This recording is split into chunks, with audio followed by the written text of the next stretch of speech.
enemigos del cristiano. Los enemigos del cristiano. Allí le entregué un listado de textos a los de los medios y se asombraron porque rara vez yo doy tanto texto bíblico, pero hoy vamos a leer bastante. Así que tome nota para que cuando llegue a su casa en el transcurso de la semana por lo menos tengas un devocional o algo para leer todos los días. Y el primer texto está en 1 Timoteo 4:16. Repito, los enemigos del cristiano. 1 Timoteo capítulo 4 versículo 16.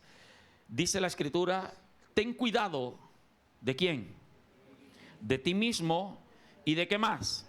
Y de la doctrina. Persiste en ello, pues haciendo esto te salvarás a ti mismo y a los que te oyeren. Este versículo corto nos enseña o nos recuerda que lo más importante de la vida cristiana no son los milagros que Dios pueda hacerte. Sí, hace parte de la vida cristiana los milagros, pero no es lo más importante. Tampoco debe ser lo prioritario ni lo importante para ti las sanidades, las provisiones, la bendición de Dios. Es más, tampoco debe ser prioritario la manifestación de los dones espirituales en tu vida. Es necesario y es importante, pero este texto nos recuerda que lo más importante de la vida cristiana es la salvación del alma. Que por eso es que usted tiene que mantenerse firme en la vida cristiana, que no es fácil, hay muchas tentaciones allá afuera, sí, lo hay, pero cuando usted tiene un objetivo claro, usted sabe para dónde va, nada lo desvía de ese objetivo claro. El que no sabe para dónde va, cualquier bus le sirve. El que no sabe para dónde va, ya llegó. El que no sabe para dónde va, cualquier distracción lo desvía. Pero cuando usted tiene claro, hermano, que su misión como cristiano y su fin es heredar la vida eterna, entrar a las mansiones celestiales, usted va a tener cuidado con todo lo que el mundo le ofrece alrededor. Porque usted está confiado y seguro en Dios y nada lo va a separar del amor de Dios. Y entonces aquí viene lo importante, que aunque Dios no me haga el milagro, yo lo sigo amando y le sigo sirviendo. Que aunque cuando yo tengo claro que lo importante es la salvación, aunque Dios no me sane, yo lo sigo amando y lo sigo adorando. Cuando yo tengo claro el objetivo de la vida cristiana, que es la salvación, se me pueden abrir muchas puertas de negocios, de trabajo, de enamoramientos, pero el cristiano que sabe lo importante de la salvación pone como prioridad si eso que se le está presentando como una opción, como una oferta, realmente le va a perjudicar en la salvación de su alma. Porque sabe usted que hay empleos que te pagan bien, pero el problema es que te sacan de tu ministerio, te quitan tiempo para que no te congregues. Y permítame decírselo, y yo sé que aquí hay muchos que van a decir en su corazón, espero que en el corazón, bueno, si quiere expresarlo, expréselo. Pero hay muchos que han experimentado que cuando no se pueden congregar, sienten como que les hace falta algo y se van muriendo espiritualmente. Aquí hay gente que, bueno, ya está comprometida en sus trabajos y le cuesta venir un miércoles por el trabajo porque tiene que cumplir horarios. Gloria a Dios por eso. Pero el cristiano que tiene eso claro, le hace falta congregarse, porque cuando nos congregamos, aquí envía Jehová bendición y vida eterna. Entonces dígale a alguien que esté a su lado, lo importante es la salvación del alma. Ahora, la salvación del alma no es venir a una iglesia. La salvación del alma no es que tú te bautices. La salvación del alma no es que tú hagas parte de un ministerio o tengas un cargo en la iglesia. La salvación del alma no es que Dios te use en sanidades y milagros. Porque acuérdate que la misma escritura dice que en aquel día muchos le dirán: Señor, en tu nombre echamos fuera demonios, en tu nombre hicimos milagros, en tu nombre hicimos tantas cosas. ¿Y qué le va a decir el Señor? Apártense de mí, yo nunca los conocí. ¿Qué es lo que realmente me da la seguridad de la salvación del alma? Cuando yo recibo a Jesús con todo el corazón y con todo el entendimiento como mi Salvador y mi Señor. Esas dos cosas. Pero para eso debo entenderlo con el corazón y con el entendimiento. Que fuera de Cristo no hay salvación, como dice la Escritura, en ningún otro hay salvación, porque no hay otro nombre bajo el cielo dado a los hombres en el cual podamos ser salvos, sino solo en el nombre de Jesús. Entonces eso me hace entender que no es pertenecer a una religión lo que me va a garantizar la salvación, que no es pertenecer a una iglesia lo que me va a garantizar la salvación, que es recibir a Cristo, que murió por mis pecados, pagó precio doloroso por mi maldad, y cuando yo eso lo tengo claro, yo lo acepto como el único Salvador. Ahora, cuando lo acepto como Salvador, tengo que recibirlo como Señor también, porque algunos solo lo tienen como el Salvador, pero no como el Señor. Y la palabra Señor significa dueño, el que gobierna. Y hay gente que no deja que Jesucristo gobierne sus vidas. Todavía hacen lo que les parece, lo que ellos creen, lo que la lógica les dicta, mas no lo que la palabra de Dios enseña. Ahora, cuando tú y yo nos sometemos al señorío de Cristo, entonces aquí viene lo demás, que es hacer parte de una iglesia donde se predique la verdad bíblica, bautizarme, congregarme y servirle a Dios. Amén. Eso es lo fundamental. De ahí en adelante viene lo que es cuidar la salvación. Hay una corriente que se llama los creciendo en gracia, salvo siempre salvo, los predestinados. Ellos creen que el que recibe a Cristo ya es salvo y puede hacer lo que le da la gana. Puede pecar, puede desobedecer, puede hacer lo que quiera, que ya su alma es salva. Yo creo en la predestinación, pero igual creo que también Dios nos pone delante la vida y la muerte, y nosotros somos los que decidimos seguir a Cristo. Ahora, si ya tú tienes a Jesús como el Señor de tu vida, como tu único Salvador, entonces tienes que tener presente todos los días Filipenses 2:12, un par de versículos que voy a leer en Filipenses y en hebreo, pero primero voy con Filipenses 2:12. Dice la Sagrada Escritura: por tanto, amados míos, como siempre habéis obedecido, dice Pablo, no como en mi presencia solamente, sino mucho más allá ahora en mi ausencia, ocupaos ¿en qué cosa? En vuestra salvación, con temor y temblor. Recuerde que Pablo fundó esta iglesia de Filipo, fundó muchas iglesias, pero Pablo duraba 1 año, 2 años, 3 años, un par de años, y luego establecía un pastor o un grupo de ancianos y se iba a otro lugar a abrir otra iglesia. Y no era posible aquel tiempo como ahora tomar un avión y en un par de horas estar otra vez allá. Eran barcos y barcos guiados por vela que podían durar semanas, meses y años para poder llegar a un lugar, bajarse de una embarcación. Pablo usaba lo que era la carta, y en esta carta a la iglesia de Filipo les dice: mire, no obedezcan a Dios solo cuando yo estoy, sino más ahora que no estoy con ustedes. Que es lo que lamentablemente le pasa a muchos creyentes que no vinieron hoy, gracias a Dios. Usted no. Son fieles cuando están en el culto. Son fieles cuando el pastor o algún líder o creyente los está observando.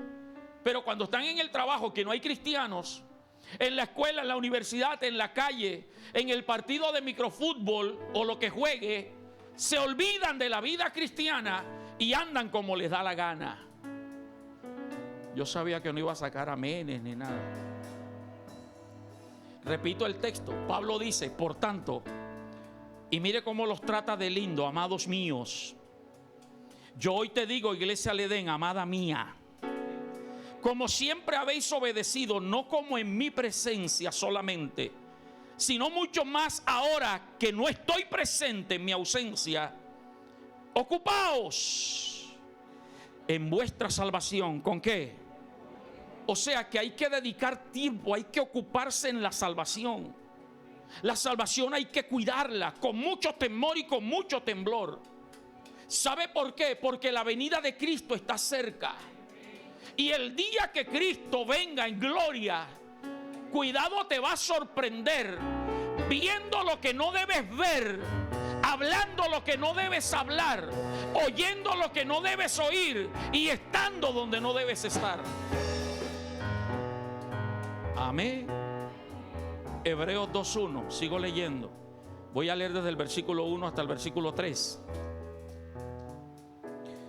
Dice el escritor de los Hebreos, que algunos dicen que es Pablo, otros dicen que es Apolo, pero sea Pablo o Apolo, lo importante es que fue el Espíritu Santo que lo escribió, lo inspiró. Hebreos 2:1 dice: por tanto es necesario, diga conmigo, es necesario, que con más que, ayúdeme a predicar. ¿Qué entiende usted por diligencia?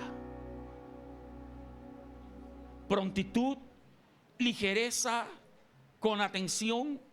Por tanto es necesario que con más diligencia atendamos a las cosas que hemos oído, no sea que ¿qué? No se olvide del título del mensaje: los enemigos del creyente. Cuidado, te vas a deslizar. Dile al que está a tu lado: cuidado, te vas a deslizar. Porque el que se desliza, ¿qué le pasa, Carlos? Termina cayéndose. ¿Cuántos aquí se han deslizado alguna vez en el piso mojado con una concha de banano, de fruta? ¿Y qué te espera cuando te deslizas? Un golpe. Y sabe que algunos han muerto con una de esas caídas leves. Así es en la vida espiritual.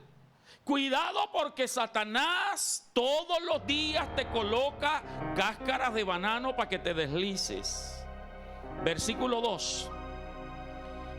Porque si la palabra dicha por medio de los ángeles fue como firme, y toda transgresión y desobediencia recibió justa retribución, versículo 3, ¿cómo escaparemos nosotros si descuidamos una salvación tan grande, la cual, habiendo sido anunciada primeramente por el Señor, nos fue confirmada por los que oyeron?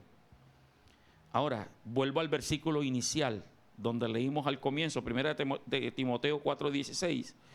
Nos habla el apóstol Pablo, es el que escribe eso. Perdón, el texto inicial. Sí, 1 Timoteo 4:16. Ten cuidado de ti mismo y de la doctrina. Ok. El que está escribiendo esto es el apóstol Pablo. ¿Y sabe a quién se lo está escribiendo? Al joven Timoteo, pastor de la iglesia de Éfeso, al que Pablo en la segunda carta, capítulo 1, versículo 5, le dice: tú tienes una fe que no es hipócrita. Tú tienes una fe fingida, no fingida, que la heredaste de tu abuela y de tu mamá.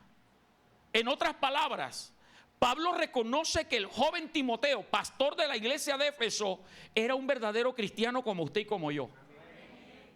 Bueno, como los que dijeron amén y como yo. Tú dijiste amén, Beatriz. Voy a dar la oportunidad. Pablo reconoce que Timoteo era un verdadero cristiano como usted y como yo. Ahora, se lo está diciendo a un verdadero cristiano. Ahora yo se lo digo a usted, que usted dijo amén, que es un verdadero cristiano. Ten cuidado de ti mismo y de la doctrina. Cuida la salvación. No crea que porque ya usted tiene años en el evangelio y se conoce la Biblia y es predicador, ya el diablo lo tiene a distancia. No, hermano. Es una advertencia lo que Pablo le está diciendo al joven Timoteo. Ten cuidado de ti mismo. Y normalmente los creyentes pensamos que el principal enemigo de la salvación es el diablo. Y le echamos la culpa al diablo de todo. Hermano, es que el diablo me puso esa prueba ahí. Hermano, es que el diablo me presentó esa mujer, ese hombre. Ay, usted sabe, el diablo, el diablo, el diablo. Y el diablo diciendo como el Chavo del 8, todo yo, todo yo, todo yo, todo yo, todo yo.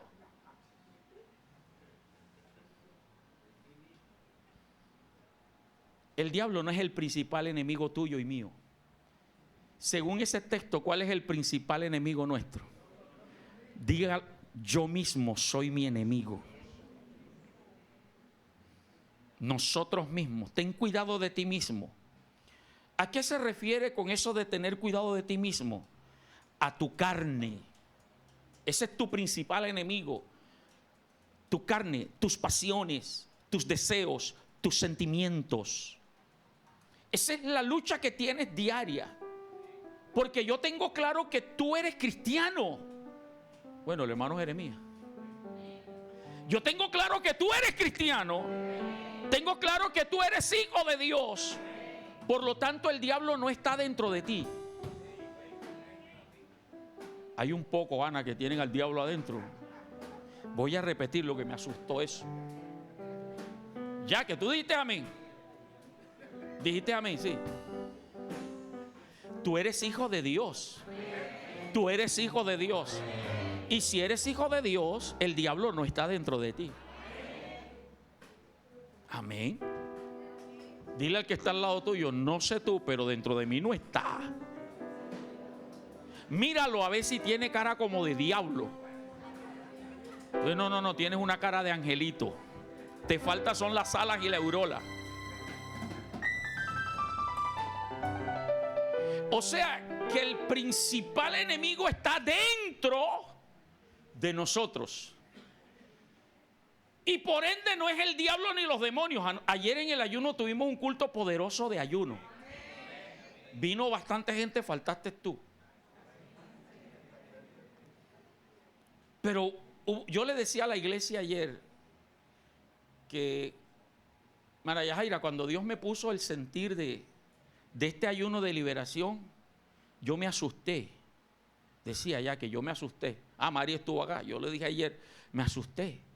Porque Dios nos mete a veces en unos líos. Y no es que yo tenía planeado ya.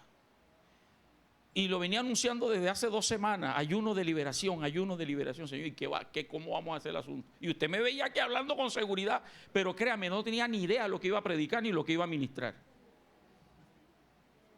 Hasta el día anterior, el viernes, que Dios me dio la palabra. Pero lo glorioso de Dios fue que sin la palabra el Espíritu se movió y hubo liberación. Entonces eso es lo que Dios mueve y eso es lo que Dios hace. Cuando usted entiende esto, usted permite que el Espíritu Santo sea el que lo guíe y lo dirija. Dentro de ti no está el diablo. Tú has sido libre. Pero tenemos una lucha interna, iglesia, que es nuestra naturaleza pecaminosa. Puede ser apóstol, profeta, evangelista, querubín, arcángel, serafín o los 24 ancianos, porque ya hay predicadores que no saben ni qué título darse. Y entre más grande sea el título, creen que más los van a invitar. Por eso ponen apóstol, querubín, mejor dicho.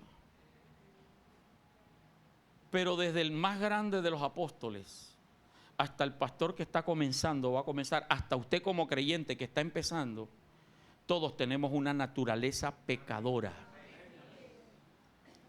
Dios no nos hizo, Richard, con naturaleza pecadora. Dios nos hizo puro, recto y perfecto, santo a su imagen y semejanza. Pero usted y yo sabemos que cuando Adán y Eva pecaron, entró la naturaleza pecadora en el ser humano. Entró la malicia, entró la maldad.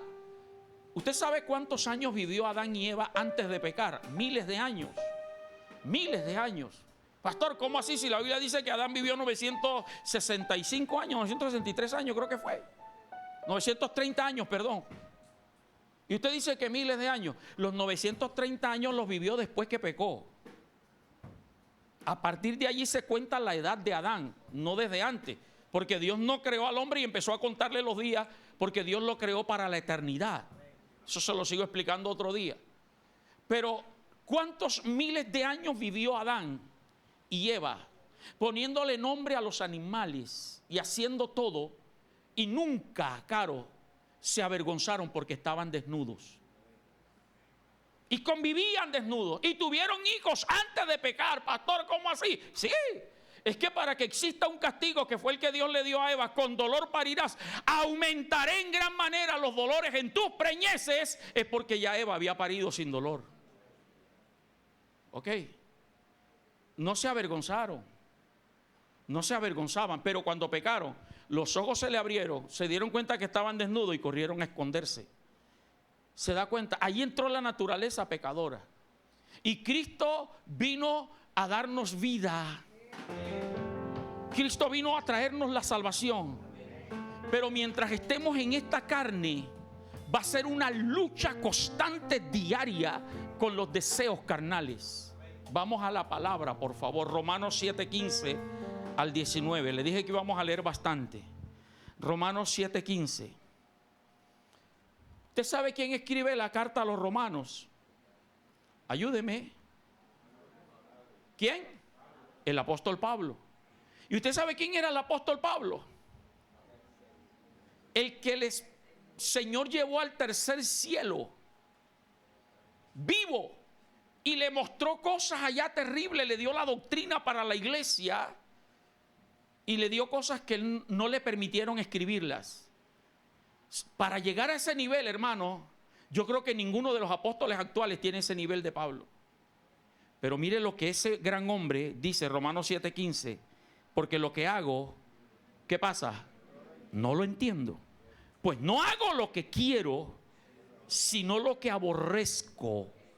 Y era un hombre lleno del Espíritu Santo. 16.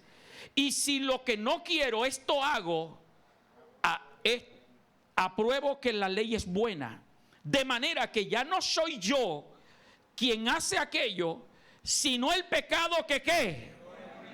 Está hablando en primera persona. No le está diciendo a la gente de la iglesia en Roma. No le está diciendo el pecado que mora en ustedes. Está hablando del pecado que mora en él. Versículo 18. Y si yo sé que en mí, esto es, en mi carne no mora el bien, porque el querer el bien está en mí, pero no el hacerlo, porque no hago el bien que quiero, sino el mal que no quiero, eso hago. Y si hago lo que no quiero, ya no lo hago yo, sino que ¿qué? El pecado que mora en mí. Así que queriendo yo hacer el bien, hallo esta ley, que el mal está en mí. Yo creo que nosotros nos podemos comparar con eso. ¿Cuántas veces lo hemos sentido impulsos de hacer cosas malas? No me haga sentir que yo soy el más carnal del mundo. Ayer, en el ayuno, en medio de la ministración de liberación, decía yo, y los que conducen aquí, perdónenme los que manejan moto. Jorge, ¿dónde está Jorge? Jorge, ¿cuántas motos se te atraviesan a diario cuando vas en la camioneta? Y yo decía, a veces como que nos da ganas de echarle el carro, man. Y hubo alguien que dijo, dan ganas de llevárselo por el medio. De, no soy el único. ¿O no, Anderson? Porque es que se te meten por unos lados que no deben meterse. Te golpean el vehículo, Elías, y se van como si nada. Pero hay que tú los toques a ellos. Te frenan de pronto. Y a mí realmente soy pastor, está bien, pero me dan ganas como que de. Pero luego me acuerdo que soy pastor y se me pasan las ganas. ¿Cuántas veces usted no ha querido meterle 2 cachetas a su marido? Ahí te los cachetes a ver si te las han dado o no te las han dado.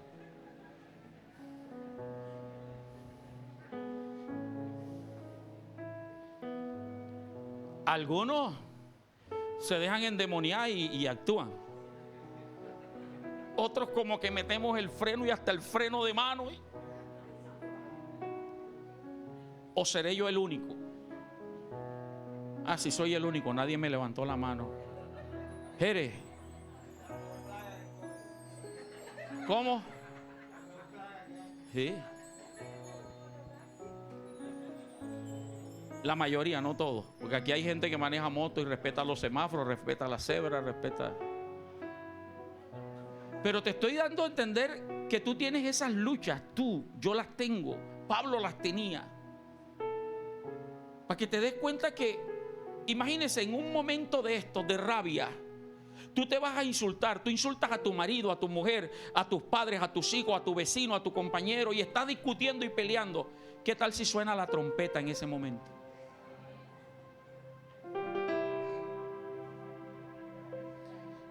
Rosa, cuando Cecilio está, tú comienzas a insultarlo. ¡Ah, Cecilio! ¡Ah! Oh, Irán, tú le dices Irán, ¿verdad? ¿O cómo es que le dices tú, Campo? Suene la trompeta. ¿Tú crees que te vas a ir con Cristo? Esto es una lucha interna. Sigamos leyendo, que el tiempo nos está avanzando. Colosenses 3:5. Pablo dice a la iglesia de Colosa, otra iglesia que él fundó. La ciudad se llama Colosa, gentilicio Colosenses. Pablo le dice a la iglesia de Colosa: haced morir pues lo terrenal en ustedes. ¿Cuáles son las cosas terrenales? Fornicación, impureza, pasiones desordenadas, malos deseos y avaricia, que es idolatría. Cosas por las cuales la ira de Dios viene sobre los hijos de desobediencia, en los cuales vosotros también anduvisteis en otro tiempo, cuando vivíais en ella. Pero oiga, aquí viene la solución. Pero ahora dejad también vosotros todas estas cosas: ira. ¿Quién aquí no sea ira? Enojo, malicia, blasfemia, palabras deshonestas de vuestra boca. No mintáis los unos a los otros, habiéndoos despojado del viejo hombre con sus hechos y revestidos del nuevo, el cual conforme a la imagen del que lo creó se va renovando hasta el conocimiento pleno. Esa es una naturaleza que hay que matarla todos los días. Primera de Corintios 3:1, ya te digo cómo. Primera de Corintios 3:1 al versículo 3. De manera que yo, hermanos, dice Pablo a la iglesia de Corinto y a nosotros, de manera que yo, hermanos, no pude hablarlos como espirituales, sino como a qué. Mire, las iglesias están llenas de cristianos carnales. Y cuando hablo de carnales no estoy hablando de gente que anda en pecado solamente, sino creyentes que todavía andan en sus emociones, en su carácter, que no les pueden ni, mire, ni como pastor puedo decirle algo porque se endemonian enseguida. Ay, el pastor ahora, carne, huelen a carne asada así. Como cuando parejas así recién se casan. Les digo, huelen a carne. Dice 1 Corintios 3:1: de manera, hermanos, que no pude hablarlos como espirituales, sino como a carnales, como a niños en Cristo, para que no se ofenda, para que no se caiga. Hay que tratarlo suavecito. Dice Pablo: os di a beber leche y no yuca, plátano y ñame, porque aún no erais capaces, ni sois capaces todavía, porque aún sois carnales. Pues habiendo entre vosotros celos, contiendas y disensiones, ¿no sois carnales y andáis como hombres? Usted y yo somos espirituales. Nuestro reino no está aquí, nuestra ciudadanía no está aquí, somos celestiales. Déjese de ser tan costeño. El costeño va a Medellín y a Bogotá y en 3 días ya viene, pues, que oh, mi hermano. O sea, viene, cambia su acento, cambia todo. ¿Por qué te vas 3 años para Estados Unidos y no vienes hablando inglés?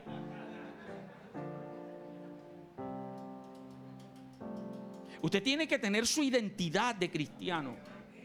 Y el hecho de que usted conviva con gente no cristiana no tiene que decir que vas a volverte como ellos. La Biblia dice que se conviertan ellos a ti y no tú a ellos.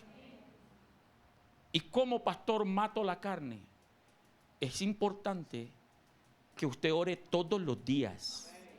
Que lo primero que hagas cuando te levantes sea orar. No correr a preparar el café, sino arrodillarte a orar, o sentarte a orar si no puedes arrodillarte.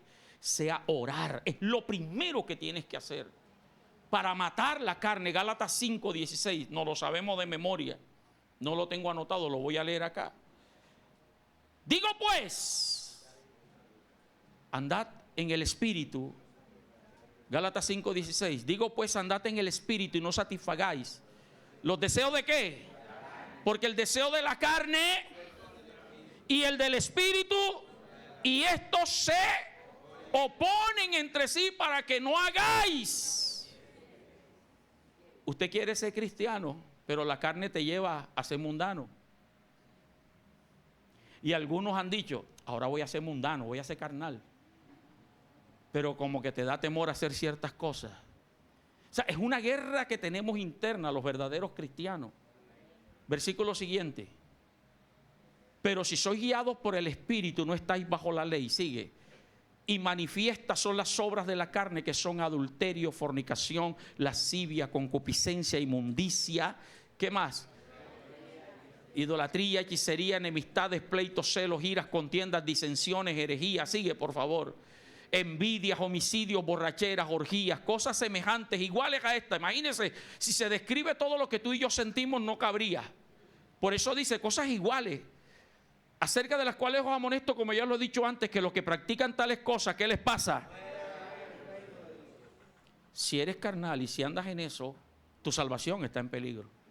Y mira que no es el diablo, eres tú mismo que estás siendo seducido. ¿Qué es lo que hace el diablo? El diablo te presenta al mototaxista imprudente que se te atraviese para sacarte la carnalidad. Pero si tú has orado, como yo oro todas las mañanas, Señor, guárdame de conductor imprudente, de peatón imprudente, refrena mi lengua, Señor. Y yo peleo solo acá adentro. Ay, bendito motorizado, porque no, ni le digo maldito ni nada, le digo bendito, vos, yo lo bendigo. Porque eso es lo que tengo en mi corazón, dar bendición. El diablo hace que tu marido, el día que estás con cólicos menstruales, que no quieres que te digan nada, ese bendito hombre se porta peor que nunca, para que tú te llenes de más cólera.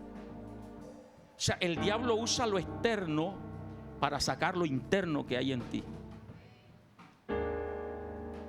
Versículo 22, aquí viene cómo se controla. Mas el fruto del Espíritu es amor, gozo, paz, paciencia, benignidad, bondad, fe, mansedumbre, templanza. Contra esas cosas, y me gusta el verso 24, colócalo por favor. Pero los que son de Cristo han crucificado la carne con sus pasiones. ¿Cuántos aquí son de Cristo? Por eso es que la Escritura dice, el que a mí viene, yo no le echo fuera, dice Jesús. Pero si alguno quiere venir en pos de mí, ¿qué tiene que hacer? ¿Qué tiene que hacer? Niéguese a sí mismo. Niéguese a sí mismo. Luis, tengo que hacer la aclaración porque de pronto alguno va a salir. El pastor dijo que me negara. Y cuando llegue cobra diario, díganle que no estoy, que el pastor dijo, niégate. Ese niéguese a sí mismo es negarte a tus pasiones, a tus deseos, a tus sentimientos. Que cuando varón, mujer, estés con el novio, con la novia, te entre esa calentura. Me niego. Y sal corriendo, que te traten de cualquier otra cosa, pero no. O sea, de eso se trata. Niéguese a sí mismo.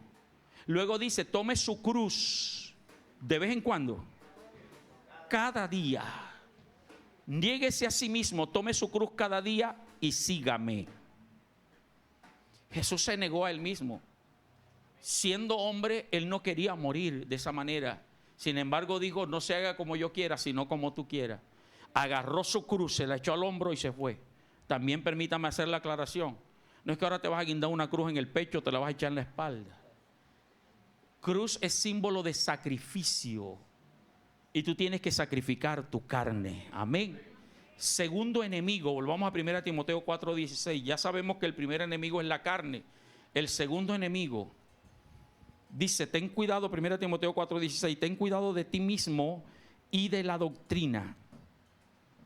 Aquí actúa tanto nuestra carne como Satanás. El segundo enemigo es la distorsión de la doctrina. Nosotros somos cristianos fundamentados en doctrina y no en dogmas. Permítanme la aclaración. Dogma es lo que la Iglesia Católica cree. Dogma son los conceptos que el hombre tiene de Dios, pero que no están fundamentados en la Biblia. Eso es dogma. Un dogma, el purgatorio, eso no existe. Ni en la Biblia de ellos está. Dogma, el bautismo de niños, eso no existe. Dogma, santificar la fiesta. Usted ve al cura en los carnavales de Barranquilla y en las fiestas novembrinas de aquí, bendiciendo las fiestas para que la gente parrandee. La Biblia no habla de santificar la fiesta. Y hay fiestas que son cristianas, sí, que hay que santificarlas, como las que hemos hecho esta mañana aquí. Esta es una fiesta. Esto es lo que hay que santificar. Y una cantidad de conceptos humanos, eso es dogma. Nosotros creemos en doctrina, lo que está escrito en la Biblia. Y que tiene por lo menos 2 textos bíblicos que me afirmen eso. Y es lo que usted tiene que mantenerse, hermano, para que no se desvíe de la verdad. ¿Sabe por qué? Porque hay una cantidad de profetas, apóstoles, predicadores por las redes sociales y aún dentro de las mismas iglesias locales que salen con unos disparates doctrinales. Mala interpretación de la palabra. Y el que no lee la Biblia, como le dicen de Dios, cae y se desliza. Primera Timoteo 4, donde estamos, el versículo 1 nos dice cuáles son esos enemigos. Dice, 1 Timoteo 4:1, pero el Espíritu dice, 4:1,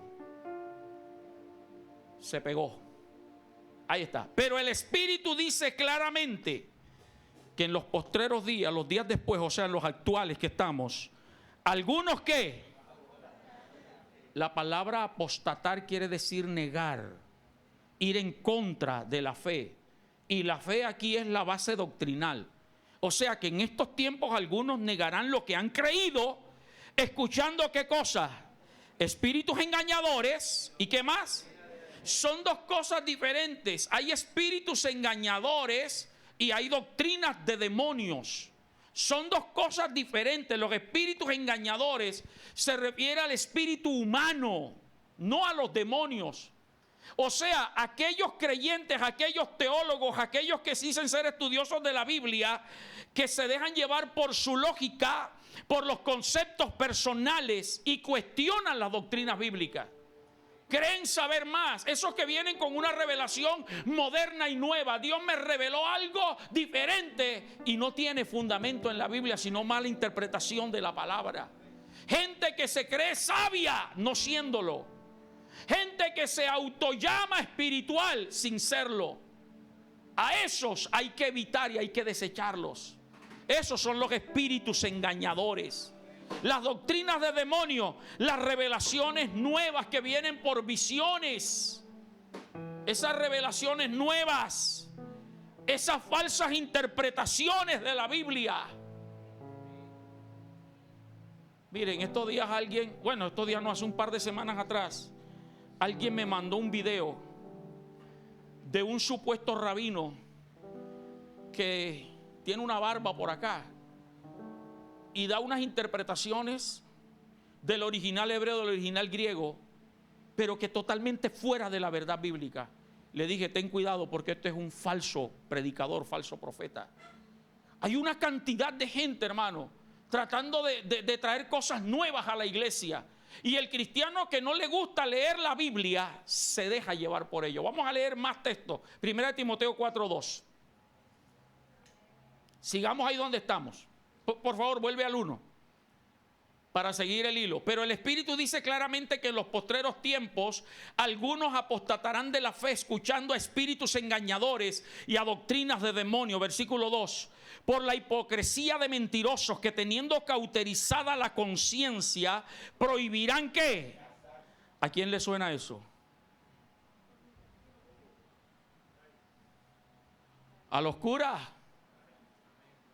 los pobrecitos los llevan a hacer un voto de castidad, de cómo es que de celibato, y por eso es que terminan teniendo relaciones a escondidas, violando niñas y niños, algunos homosexuales, no todos, algunos homosexuales, y por eso fue que el padre Linero se salió, porque no aguantó.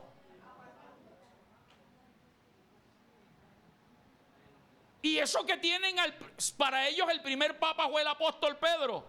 Y el apóstol Pedro era casado.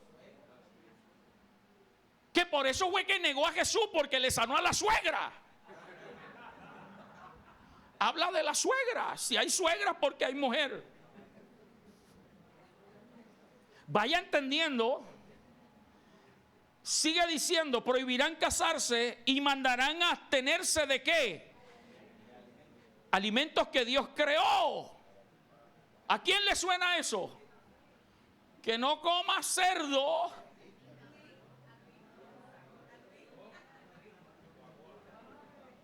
Que no coma cerdo porque te hace daño. Que es animal inmundo. Que Dios lo prohibió en la ley. Para que con acción de gracias participen de ellos los creyentes y los que han conocido la verdad. Porque todo lo que Dios creó es que bueno, y nada es de desecharse si se toma con acción de gracia.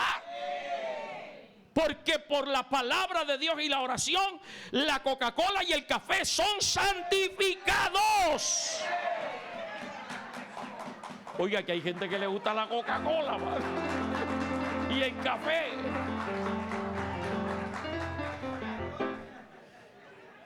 No había habido aplausos hoy, hermano. Vamos a tener que seguir hablando de la Coca-Cola y el café. Hermano, la Coca-Cola es una bendición de Dios. Abraham saltó y brincó allá atrás.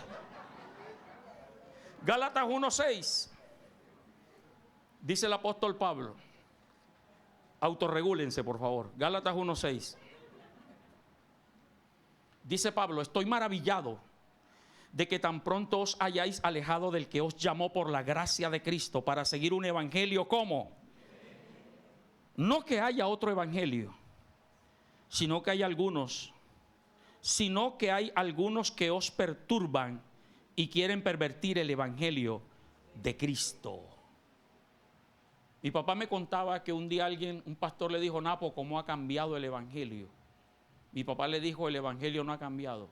La gente es la que ha cambiado. El evangelio sigue siendo el mismo. Versículo, ¿por dónde vamos? 8. Mas si aún nosotros, oiga, o un ángel del cielo os anunciare otro evangelio diferente del que os hemos anunciado, sea ¿qué? Y para los que no saben, anatema es maldito, sea maldito. Como antes hemos dicho, también ahora lo repito, si alguno os predica diferente evangelio del que habéis recibido, sea maldito. Segunda de Pedro 2:1. Segunda de Pedro 2:1. Pero hubo también falsos profetas entre el pueblo, como habrá entre vosotros falsos maestros, que introducirán encubiertamente herejías destructoras y aún negarán al Señor que los rescató, trayendo sobre sí mismo ¿qué cosa? Destrucción repentina, y muchos seguirán sus disoluciones, por causa de los cuales el camino de la verdad será ¿qué? Blasfemado. Primera de Juan 4:1. Amados, no creáis a todo espíritu. Mire que está con espíritu en minúscula ese espíritu. Sino probad los espíritus si son de Dios, porque muchos falsos profetas han salido por el mundo. Tenga cuidado con las redes sociales. Mire, le doy un consejo, yo lo hago. Esos predicadores en TikTok, en Instagram, que solo muestran los milagros y las palabras de ciencia, no los vea. ¿Por qué no montan videos de prédicas? Muestran milagros y palabras de ciencia para que la gente los siga y los inviten y para mostrarse ellos. Pero ni ustedes colocan en sus redes esta prédica de hoy. Pero estoy seguro que si diera una palabra profética y levantara un paralítico, todo el mundo posteara eso. Porque mensajes como estos no se postean. Mensajes como estos la gente no le gusta hablar. Tenga cuidado, y les he dicho, hay un profeta por ahí todo raro, que camina así medio cojito, que lo único que hace es dar palabras diciendo, no, que aquí hay una persona que se llama fulana de tal, que vive en la calle tal, que tiene 2 hijos que se llaman tal. Hermano, si yo voy a dar una palabra de Dios a alguien, yo no necesito que dar dirección, ni nombre, ni apellido, ni nada. Dios me dice esto y esto y esto y esto y esto. Al grano. Pastor, ¿y entonces qué pasa? Espera, que la misma Biblia nos va a ir enseñando. ¿Por dónde vamos? Jeremías 23:16. Así ha dicho Jehová de los ejércitos: no escuchéis las palabras de los profetas que os profetizan. Os alimentan con vanas esperanzas. Hablan visión de su propio corazón, no de la boca de Jehová. Y como les he dicho, ahora es tan fácil, hermana Marta. A mí me invitan a predicar a la iglesia El Edén del barrio Espinal. La iglesia El Edén tiene su página. Me meto en la página, veo los amigos, los agregados, veo que están en la iglesia, me meto en el perfil de Elías y veo que Elías está casado con Ana. Tienen una hermosa niña que se llama Gabriela. Ana trabaja en tal parte y tal parte. Ya yo vengo documentado. Y como conozco la foto y los veo en foto, ya yo sé que están ahí. Dios me muestra que hay un hombre llamado Elías Barrios. Vive en territorio mío. ¿Por allá que viven ustedes? Vive en territorio mío. Me muestra el nombre de un ángel, Gabriel, Gabriela. Y así es que adivinan. Tenga cuidado, hermano. Usted quiere una palabra profética, lea la Biblia. Usted quiere que Dios le hable, venga a la iglesia Le Den, que aquí hay palabra de Dios para usted.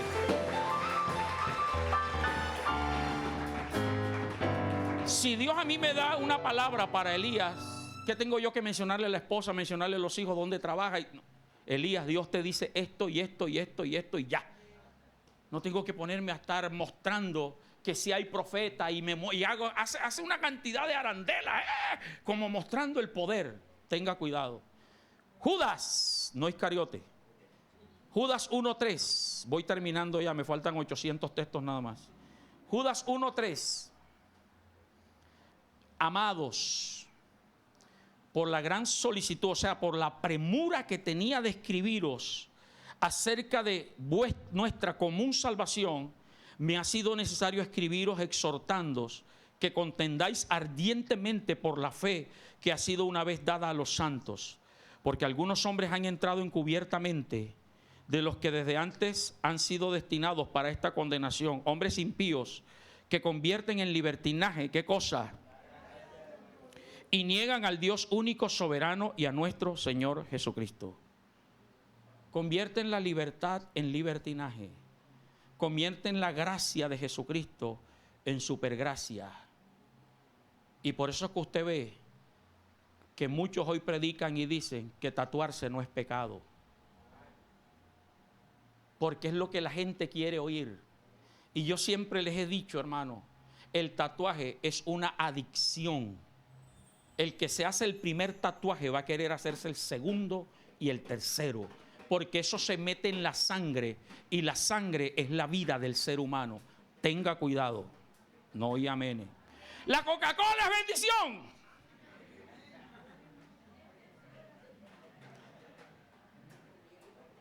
Versículo 11. Versículo 11. ¡Ay de ellos! ¡Ay de ellos! Porque han seguido el camino de ¿quién? ¿Y cuál es el camino de Caín? No es asesino. El camino de Caín es darle a Dios lo que le parece que se le debe dar, no lo que haya que darle. Y por eso hay muchos hoy que predican que ya no hay que diezmar, que ya no hay que ofrendar. Lo importante es que tú le des a Dios de corazón. La Biblia habla con rectitud del diezmo y la ofrenda, y a su nombre.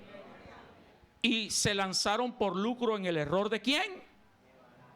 si no me dan una ofrenda de tanto, no voy a predicar allá. Si no me pagan vuelo en primera clase, no voy. O sea, tienen el evangelio y el ministerio como un lucro. Y perecieron en la contradicción de ¿quién? ¿Quién era ese Coré? El enemigo de Moisés, opositor, que él también podía ser líder, y por eso muchos se levantan como líderes y se rebelan contra los pastores. Termino con el viejo Jeremías 14:14.